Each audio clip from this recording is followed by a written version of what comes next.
এই আজাদ মল্লিক যে বিরাটিতে সেখানে ভাড়া নিয়ে থাকছিল এবং সেখান থেকে একের পর এক পরিকল্পনা করছিল, আর সেখান থেকেই তো কয়েক পাইগুলি কলকাতা।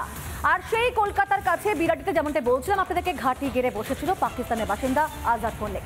বিরাটির ভাড়া বাড়িতে বসে চলতো ষড়যন্ত্র।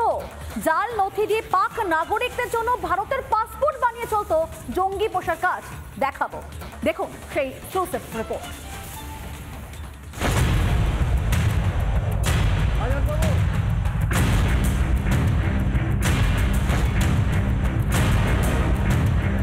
কে জানতো এই বাড়িতে বসে কি চালাতো আজাদ মল্লিক? বিরাটির এই বাড়িতে বসেই চলতো ষড়যন্ত্র। জাল নথি দিয়ে ভারতের পাসপোর্ট তৈরি করে চলে যেত পাকিস্তানে।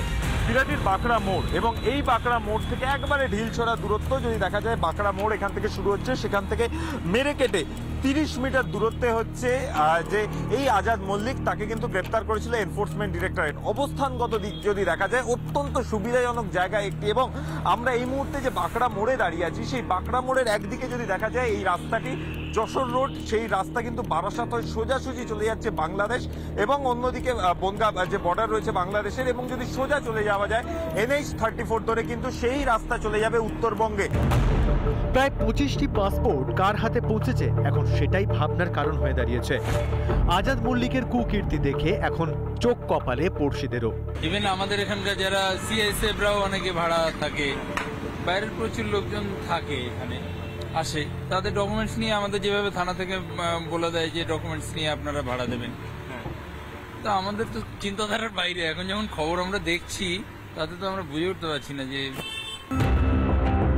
2020-তে গ্রেপ্তার হয় তানিয়া পারভেন। উত্তর 24 পরগনার বাদুড়িয়া থেকে গ্রেপ্তার। হ্যান্ডলার ও লস্করের সক্রিয় সদস্য তিনি। সেই উত্তর 24 পরগনা থেকেই ধৃত আজাদ। প্রশ্ন উঠছে পুলিশের তদন্ত নিয়ে। 2022-এ ফরেনার্স আইনে গ্রেপ্তার হয় আজাদ, কিন্তু তারপরও তার জামিন কিভাবে হয়?